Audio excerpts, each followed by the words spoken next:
Ladies and gentlemen, everything you experience in your outer world is a reflection of the inner state you occupy.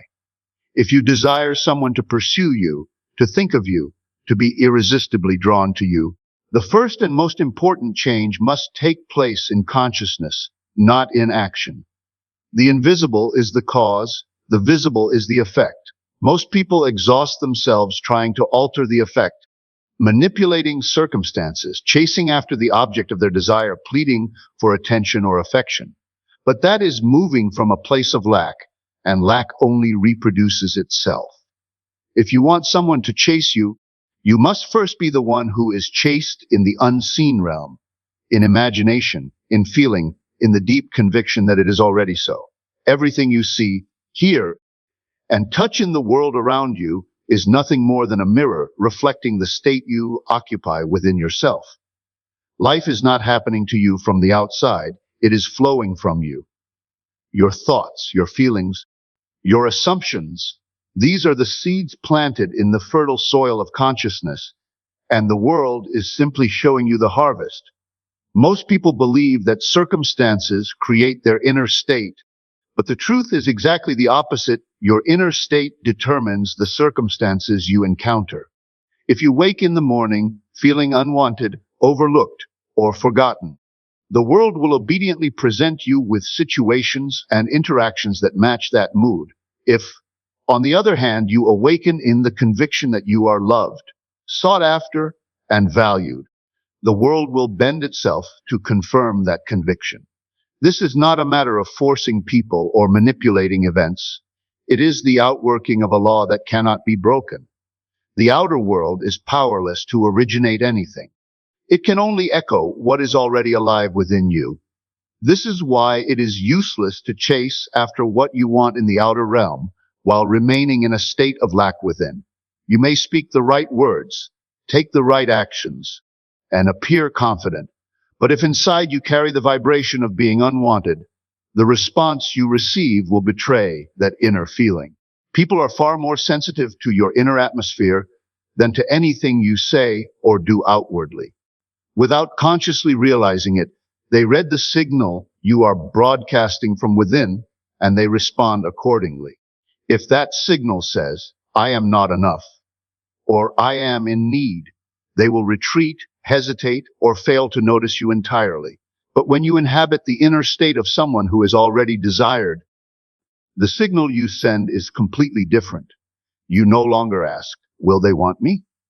You know within that they do.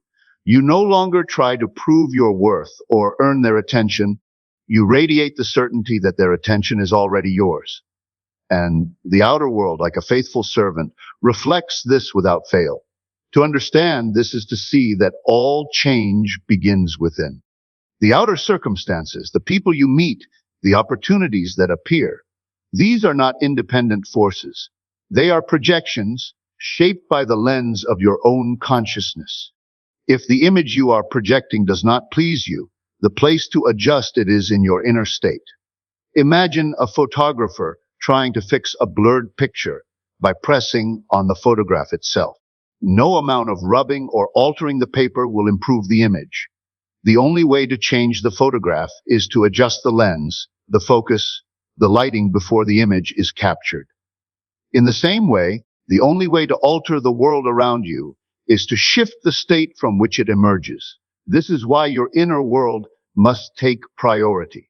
Your feelings and assumptions are not private little fancies. They are the blueprint for the events that will walk into your life. If you feel small, the world will give you smallness. If you feel magnetic, the world will bring you those who are drawn to you. The reflection cannot come before the cause. It must always follow it. You are the cause. The inner state you occupy now is the invisible mold into which life is pouring itself. The outer world can do nothing but follow the pattern you have set. True pursuit does not begin with movement, words, or calculated strategies in the outer world. It begins with the image you hold and the feeling you nurture in the inner world. The moment you decide you want to be chased, sought after, or pursued, you must first create and dwell in that reality within yourself. The mistake many make is believing that action alone can compel another person to want them. They try to appear interesting, send the perfect message, or arrange to be seen in the right places. But all of this effort, if not backed by the correct inner state, is hollow. Outer action without inner alignment becomes labor without life, because it springs from the assumption that you are not already desired. And if that is the assumption you carry, it will be reflected back to you, no matter how skillful your outer performance. Imagination is not mere fantasy. It is the workshop of creation. When you take the time to close your eyes and step into the vivid experience of already being pursued, something begins to shift at a deep level. You no longer reach out from a place of lack. You begin to radiate the energy of one who already has what they want. This energy, subtle though it may be, is unmistakable. Others feel it even if they cannot explain why they feel drawn toward you. In that state, you are not asking for attention. You are embodying the reality that attention is already yours, and the outer world simply rearranges itself to mirror that truth. To live in the end is to treat the desire as fulfilled before the evidence appears. You do not wait for them to chase you before feeling chased. You feel it now, and by feeling it now, you invite it into form. Think of the way a magnet draws iron to itself without movement or pleading. The magnet does not run after the pieces it wishes to attract. It simply exists in a state that makes attraction inevitable. The more you anchor yourself in the inner conviction of being irresistible, the more you become that magnet in the unseen realm, drawing toward you the one you wish to have pursue you. Most people attempt to reverse the process. They believe if they can only provoke a reaction in someone, then they will finally feel desired. But the feeling must come first. The outer chase is the shadow cast by the inner certainty. Without that certainty, you may get momentary attention, but it will not last, for the root from which it grows is unstable. True pursuit, the kind that feels natural and unforced, springs from a change in your concept of yourself. You stop thinking like someone who wishes to be chased and start thinking like someone who is already the object of pursuit. The difference is subtle but powerful, and it is the difference that changes everything. When you practice this consistently, the mind of the other is impressed without conscious effort. They will find themselves thinking of you, wondering about you, feeling an unexplainable desire to be near you. To them, it will seem like their own spontaneous interest, but in truth, it is the echo of the state you have been living in inwardly. This is why imagination is the true source of attraction, because it bypasses the limitations of physical action and works directly at the level of cause. Telepathy is not an unusual gift possessed by a rare few. It is the natural law of mind, for there is only one mind in which we all share. The separation we seem to see between ourselves and others is an appearance only, a trick of the senses. Beneath the surface of the physical world, thought moves without boundary or obstacle. Every mental picture you hold, every feeling you allow to become alive within you, is impressed upon this shared mind, and because it is one mind, it is received by others whether they are aware of it or not. This is why a person can suddenly think of you without apparent reason, or feel drawn toward you with no explanation. What they experience as a spontaneous impulse often began as an assumption you persisted in within yourself. When you think of another in a certain way, you are not sending words through empty space. You are impressing their consciousness with the state you have accepted as true about them and about yourself in relation to them. If you dwell in the feeling that they are distant, disinterested, or unavailable, that impression reaches them and they respond in harmony with it. If, however, you consistently hold the feeling that they are eager to see you, longing to be near you, and actively thinking of you, then that is the message you plant in the soil of the one mind. They will feel it without understanding why, and they will be moved to act in ways that match the thought you have already lived in. This is why it is essential to monitor the inner conversations you have about them. Every time you imagine them ignoring you or being indifferent, you reinforce a signal that comes back to you in the outer world as rejection or absence. Every time you imagine them reaching for you, speaking to you warmly, seeking your company, you are setting into motion a chain of responses that must, in time, become visible. The process is as natural as breathing, and it happens whether you are deliberate about it or not. The difference between those who use it with purpose and those who do not is that one plants seeds of their choosing, while the other scatters whatever falls into their mind and then wonders why the harvest is mixed or disappointing. Because there is one mind, there is no distance in telepathic communication.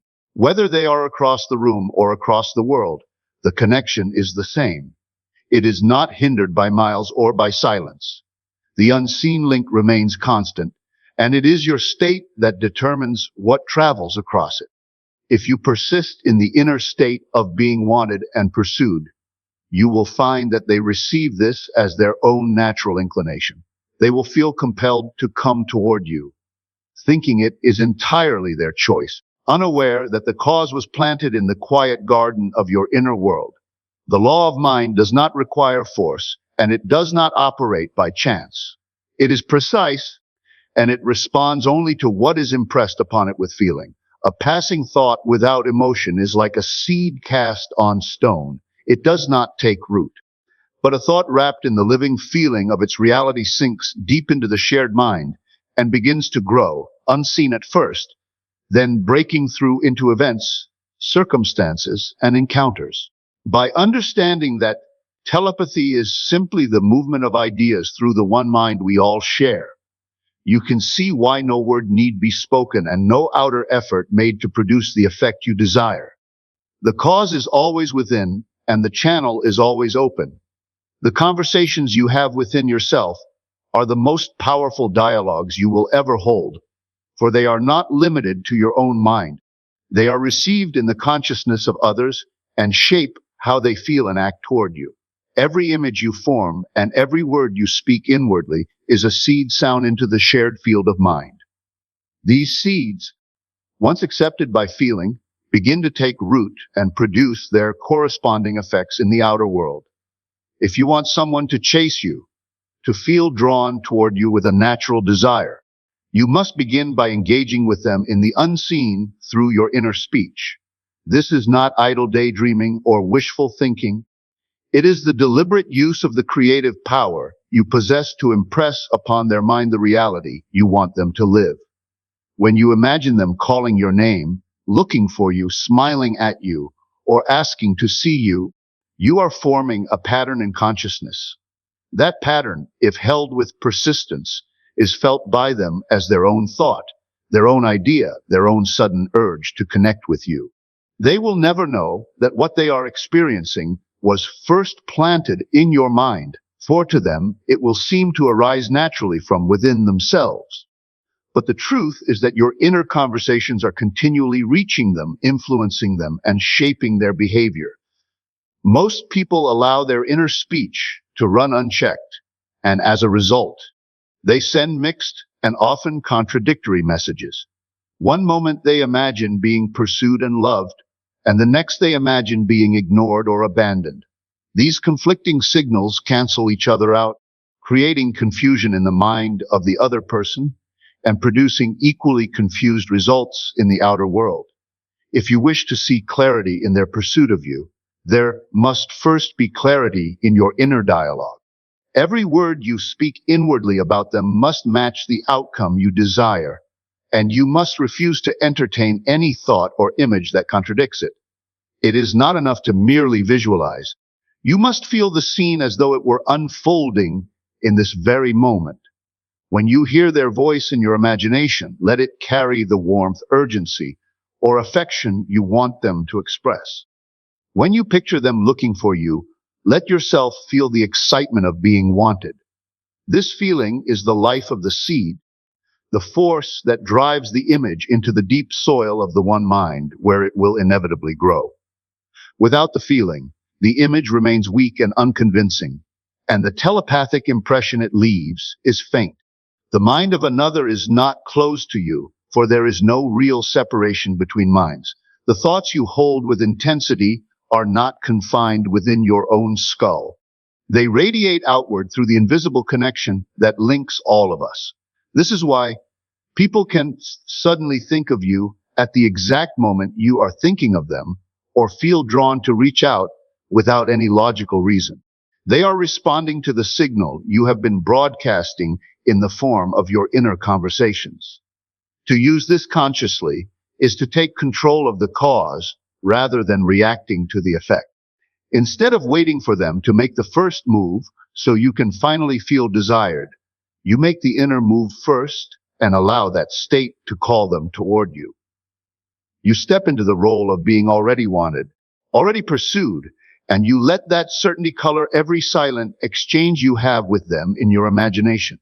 Over time, these inner conversations become so consistent and so real to you that the outer pursuit appears as nothing more than the natural, inevitable consequence of what you have been living inwardly all along.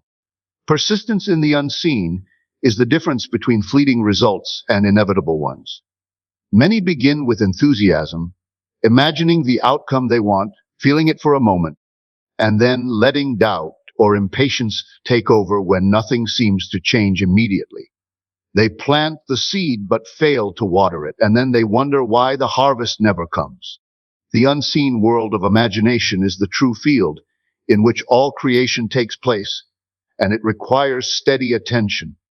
Just as a seed takes time to sprout beneath the soil before it breaks through into the visible world, so too must your inner work be given time to mature before its effects are seen.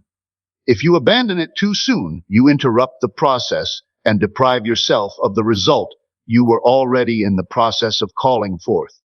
Persistence means living in the inner state as though it is already the reality, regardless of what the senses tell you. The outer world may present you with the complete opposite of what you are imagining, but if you understand the law, you know that appearances are not the cause, they are the shadow of the state you previously occupied. When you see something in the outer world that contradicts your desire, it is only an echo of an old state, not the truth of what is now unfolding. The only thing that can undo your work is accepting that echo as the final word and letting it shake your faith in the unseen. The temptation to check constantly for results is a form of doubt disguised as curiosity.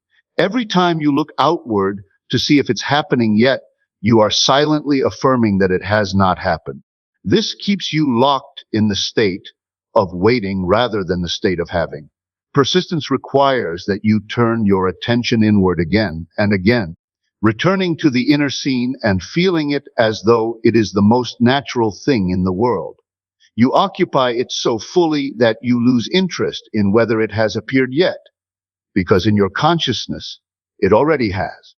When it comes to making someone chase you through telepathic influence, persistence is especially important. A single moment of imagining them reaching out to you may send a faint signal, but a consistent pattern of thought and feeling creates a powerful, irresistible pull. They may at first resist or be distracted by other influences, but the steady, unwavering signal you send will override those distractions and draw them toward you. The mind responds to what it receives most persistently, and by holding the inner state firmly, you ensure that your signal is the one that dominates. Persistence is not effort in the sense of straining or forcing. It is a quiet, steady refusal to entertain any thought that contradicts your desire. It is choosing the inner reality again and again, no matter how many times the outer world tries to suggest otherwise. It is keeping the picture alive with feeling, not letting it fade into a vague hope. You do this until it becomes automatic, until the inner state feels so familiar that it is hard to remember a time when it was not yours. The unseen is not a place you visit occasionally when you have a spare moment. It is the foundation upon which everything else rests. If you persist there, the outer world has no choice but to conform. When you understand this, you stop being swayed by temporary appearances. You become anchored in the reality you have chosen inwardly, and the outer chase, when it begins, feels less like a sudden miracle and more like the inevitable outcome of a seed you have been faithfully nurturing from the start. To claim the state of being desired is to step into a reality where the outcome you want is already accomplished, where you are no longer hoping for pursuit, but living as the one who is already pursued. This is not arrogance or pretense, it is alignment with the truth you wish to experience. When you claim this state inwardly, you are not merely imagining an event, you are assuming an identity. You begin to think, feel, and carry yourself as the one who naturally inspires attention and desire. The outer world must then rearrange itself to reflect the new identity you have accepted, for it cannot show you anything that does not match the state you occupy within. When you live from the state of being desired, you stop chasing because in your mind there is nothing to chase. You have already been chosen. You no longer wonder if they are thinking of you. You know that they are. This knowing is not forced or anxious. It is calm and steady, like the knowledge that the sun will rise tomorrow. From this quiet certainty, every gesture, every word, and even your silence carries the energy of someone who is worth seeking out. Others feel it without knowing why they feel it, and they respond accordingly. To claim a state is to remove all conditions you have placed upon your desire. You do not say, I will feel desired when they call, or I will feel wanted when they show up. You feel it now without evidence, because in consciousness, feeling is the evidence. The outer expression will come later, but the cause is established in this moment through your acceptance of the state. The world is a mirror, and mirrors do not create the image. They only reflect it. By claiming the image of yourself as one who is pursued, you give the mirror something new to display. It is important to realize that claiming a state is not a matter of repeating words mechanically. You cannot simply say, I am desired, without feeling the truth of it and expect much to change. Words without feeling are like empty shells. They carry no life. To truly claim the state, you must let the feeling saturate you until it becomes second nature. This may begin as a deliberate act of imagination, but with repetition, it turns into your natural self concept. And when it becomes natural, the outer world cannot help but confirm it. The mind of another will always respond to the state you occupy. If you stand in the state of being overlooked, they will overlook you. If you stand in the state of being pursued, they will find themselves drawn toward you without understanding why. This is not manipulation in the common sense of the word. It is simply the operation of the law of mind, which responds faithfully to the image and feeling you hold. The connection between you and another is not established through effort, but through shared consciousness, and by occupying a state firmly, you impress it upon that shared field.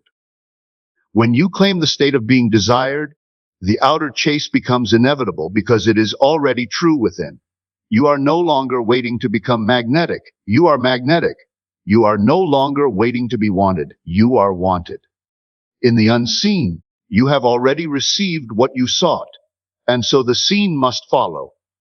The certainty of this frees you from the restlessness and doubt that cause so many to chase in desperation. You become the still center around which events arrange themselves, and the one you desire to pursue you begins to feel that movement toward you as their own idea. Not knowing it began the moment you claimed the state as your own.